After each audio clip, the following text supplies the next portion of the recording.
Markets at this point in time up about 0.25%, and the mid-caps up 0.6.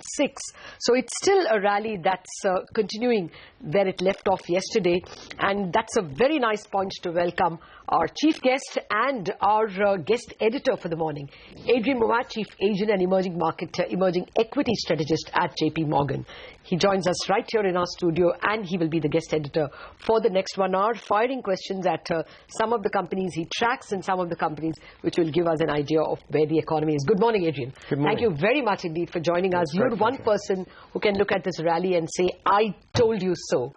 So what are you telling us about 2015? Well, that's a very dangerous phrase, but you know, this market's performing well, and it's performing well because the fundamentals are improving. We've got a very good policy framework. We've got an excellent news story when it comes to inflation. Yes. The final thing we need is a bit of growth, isn't it? Mm-hmm. And the trend is okay. You know, the IP numbers are gradually rising, but 3.7% is relatively anemic. You know, if you look at four-wheeler sales, car sales, they've turned positive. Two-wheelers a little bit better. But generally, this economy is improving, but the absolute level of growth I don't think is satisfactory for this stock market to continue to perform well. You know, one of our big themes this year is stop looking at Delhi and policy and start to look at the Indian consumer. And will the Indian consumer take advantage of the lower inflation, the higher discretionary income, and consume more? Because I think that's what we need. We need growth to keep this story going. Okay, but you know, as you said, ultimately it is a growth story. Now, growth will much depend on job creation as well, as much as maybe even job security. That's not getting created unless there is some bit of capex, either from the government or from the private sector. So, you know, how long before growth kicks in, you think? When will your patience run out? Well, I think you can get job creation without large capex. You know, if you provide a better business environment, then existing companies may be willing to put in a few more employees. You've got a lot of innovation going on here. There are small businesses being set up. So I don't think we need these large capex to guarantee job growth. But I do think it would be useful if perhaps at this budget, instead of focusing on just bringing down the fiscal deficit, let's have a bigger fiscal deficit, but less of a revenue deficit. Okay. So take some of this great advantage in terms of the low borrowing costs, borrow a little bit more, but invest it wisely in some good infrastructure projects. And I think that would be a very helpful message and have a good multiplier effect. Well, there's one more sentence before Sonia, she's aching to ask you many questions. You said have a bigger fiscal deficit. You mean if the fiscal deficit for FY16 was announced at, say, 3.9 or 4% instead of the targeted 3.6, the market will take it kindly? If it's well spent. So if you're running you don't have a record of spending well. Well, if you're running a fiscal deficit because you're running a revenue deficit, you're providing a lot of subsidies, that's an issue. If you're collecting a low amount of tax revenue and the economy is strong, that's also something to worry about. But where we are at the moment is a relatively weak economy, so tax revenue will be weak in that. And we're also in a process of reducing subsidies very, very effectively. A lot of tailwinds to that, obviously, with the oil price coming off. So let's now take some of that money and use it for infrastructure. And infrastructure is something this economy really needs. That infrastructure then encourages more capex, more FDI. So let's have that as a catalyst, and I think the markets would absolutely welcome that. Okay. Adrian, hi, morning. First of all, welcome to India. You were telling us in the break that you're here to meet a lot of your clients. What's the sense you're getting about demand on the ground itself? Is there any real pickup that's happening? And if yes, which are the pockets you think there's a pickup that you're seeing? I think as a trend, people are concerned that we're yet to see a meaningful pickup in growth rates. And so that's the big question that all the clients have. I mean, in terms of client sentiment, it's obviously pretty good. The market's been going up. Most of our domestic clients are receiving subscriptions after a very protracted period of time where they've been suffering from redemptions. So mood is good, but the big question is, can we get this economy to really accelerate? The trend is okay. You know, the PMI is at a 2-year high, although at 54 isn't a particularly high number in itself. So the trend is good, but we need to keep that trend going, and if anything, probably accelerate it a wee bit. Okay. What is your prognosis for 2015, keeping the global economic outlook in mind? Because that seems to be a little gloomy at this point. Will it be difficult for India to sail through a global recession if it happens without getting touched? Well, this is what makes me really excited, is that the global economy is actually very good. Okay. So let me give you some stats. US credit growth at the moment is running at 6%. Okay. Last year there was a 1% fiscal drag in the US. There won't be a 1% fiscal drag this year. The average household in the United States got $1,000 more to spend because of this fall in gasoline prices. The labor market's reasonably tight. You know, Mr. Obama was giving his State of the Union address, you know, just highlighting how rapidly the US is adding jobs. That is a very good story. If you look at the sequential growth 3 month over 3 month in terms of European credit creation, it is positive. Japanese credit creation is 2% growth rate. Not a very high number, but for Japan that's a very good number. I actually think the global economy is very good. I mean, we're talking about US growth rates on a quarter-over-quarter seasonally adjusted basis of 5%. I have no idea why the markets are worried about deflation and completely misunderstanding what's going on in the oil markets. No, so I'm very bullish about the global backdrop. Well, the global backdrop as far as the US is concerned is, I guess, positive. Like, the worries are stemming from commodity-consuming emerging markets, from Europe, from Japan, and from a China that's mildly slowing. Be that as it may, I want to ask you more about how you're reading what might happen in the ECB tomorrow. Does that release a whole lot of money, and should we be expecting that to come towards India? So we expect the ECB to announce a program of around 500 billion euros. Okay. With a degree of risk sharing, because I don't think they're going to decide that everyone's debt is the same and guaranteed.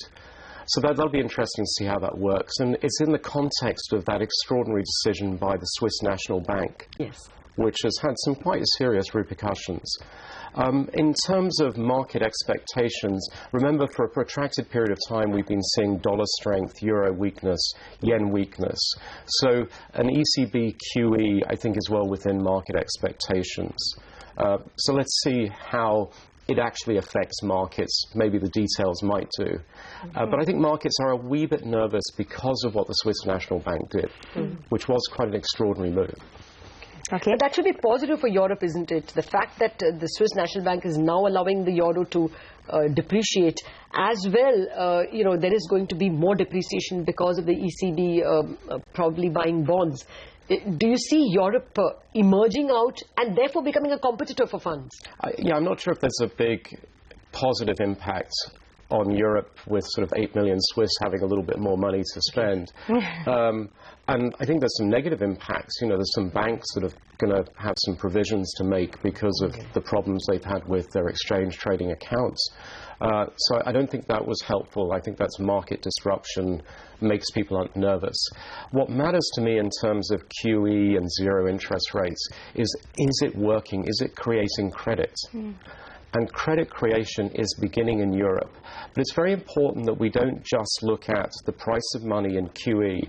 You need to ask loan officers what they're doing.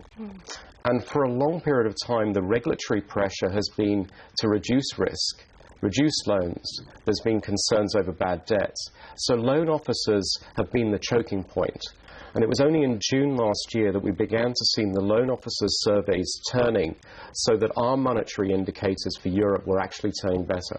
Okay. Well, the market is, I think, picking up a cue from what you're saying. Sensex is now up more than 100 points. So before we go to our next guest, a slightly philosophical question. You know, a wise man once said, bull markets are born on pessimism, grows on skepticism, matures on optimism, and then dies on euphoria. What stage do you think the Indian bull market is in right now?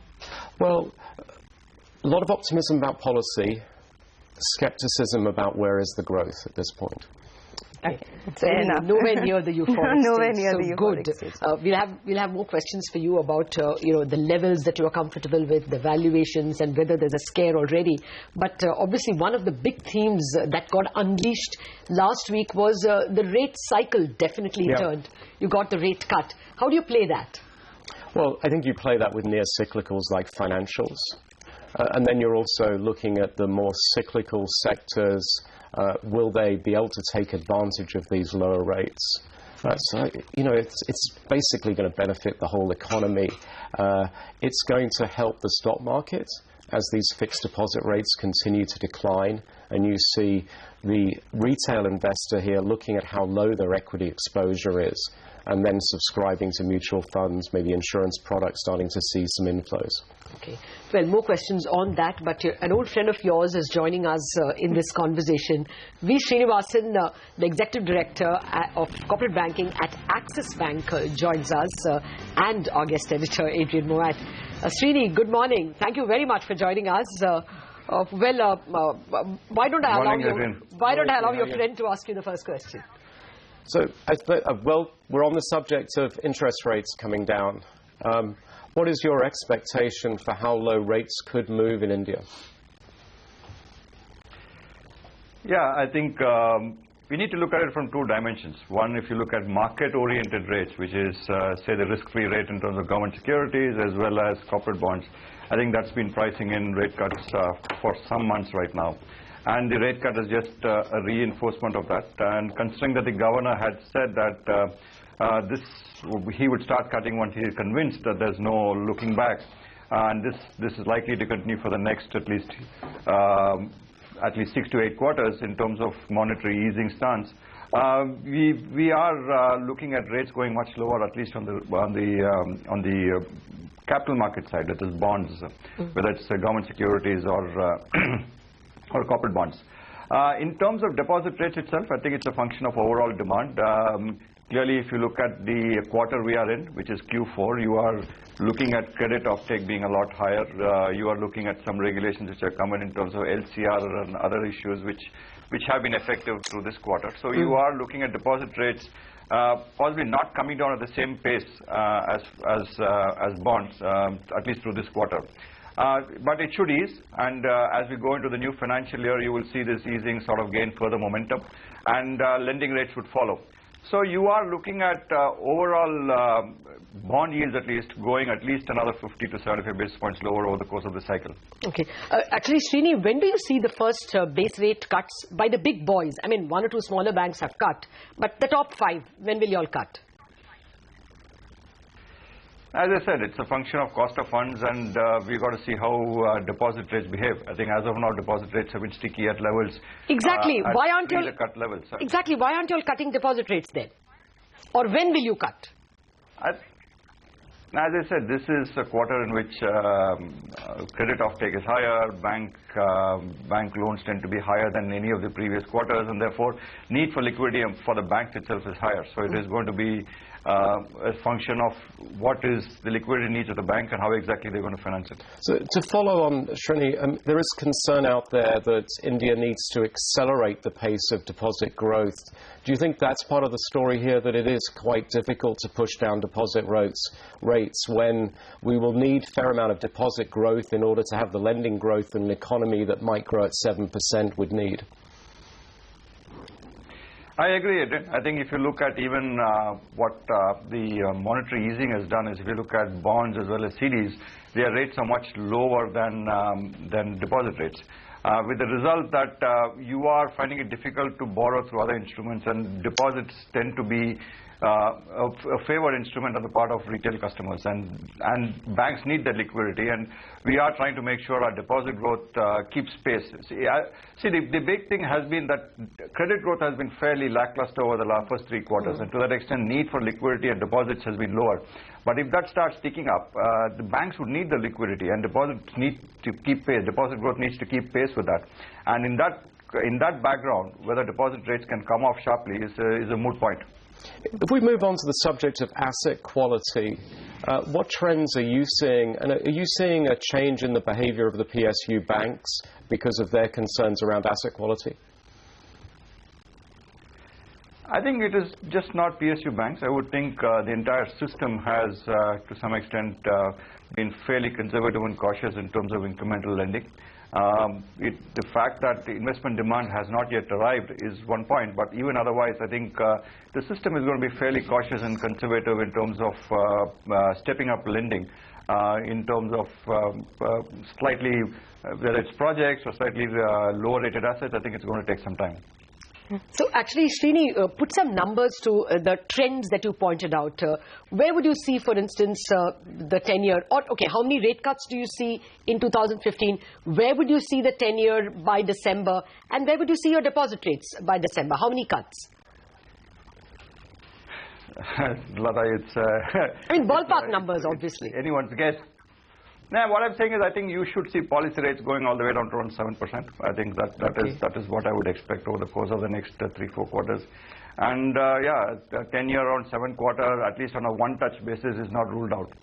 So if that is the context, then where do the deposits go? Because ultimately that only will bring down base rates, and maybe that will chug up retail borrowings. That's true. I think we're both in terms of tenor and in terms of stickiness. I think retail deposits are important for banks. And if you look at even in the previous cycles where rates have gone down, I think because of some of the other administered rates, deposit rates going down below 8% is a strong floor actually. So we need to see whether it pierces that. Srini, you were talking about how credit growth continues to be very lackluster. In fact, I think April to December it was just about 10-odd%. Going ahead in the next 1 year, how much do you think growth could pick up to? And are you noticing any initial signs of a pickup in the capex cycle? Pick up on the capex cycle, I think still a few quarters away. But in terms of incremental credit demand, I think as people gain confidence in terms of overall demand and the economy, I think you should see working capital and other brownfield sort of demand coming up. So I'm a lot more optimistic about FY16, but FY15 will continue to be slightly muted. Srini, are you seeing any progress on stranded projects? Are we beginning to see some of these infrastructure projects that are almost built getting a little bit more financing, some clarity around the policy? Surely, I think things are moving on that front. I think projects which are stranded, which have got incremental clearances in terms of whether it's environment or otherwise, I think clearly you're seeing some of those things move. On the back of it, banks also to some extent commencing further lending to such projects. But I think we have the key event coming up to this quarter in terms of the coal auctions. I think that would sort of again give up another impetus in terms of some of these projects. So I think things are on the right track. Things have started moving, but again, gain momentum over the next few months. And do you think that'll be a meaningful impact to the economy, or are these relatively small stories? I think the impact is not just from the growth numbers. I think some of these projects moving and the lenders getting confidence that these projects are now not in the same category as what it was before would surely increase their appetite in terms of fresh lending to whether to sectors or to projects or to the overall economy. I think the risk appetite in terms of lending would improve if some of these projects show signs of show much better indicators of crossing the line. Okay, a final question because our next guest is waiting, Srini. Can you put a time to, when the bad loans might peak off? I mean, we have seen corporate India also improving its balance sheet. A lot of asset sales have been happening. And then, as Adrian was saying, some bit of, removing of bottlenecks by the government as well. When do NPLs peak off? And which is that quarter when you see credit growth actually tick up, say a quantum leap?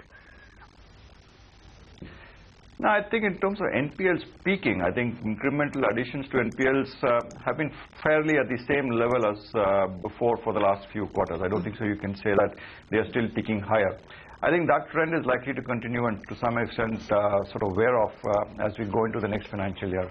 In terms of credit offtake, I would think starting Q2, FY16, I think you should see better days. All right, Q2 FY16, we'll see better days. On that note, we'll let you go. Thanks, Srini, for joining us. That's the word coming in from Axis Bank.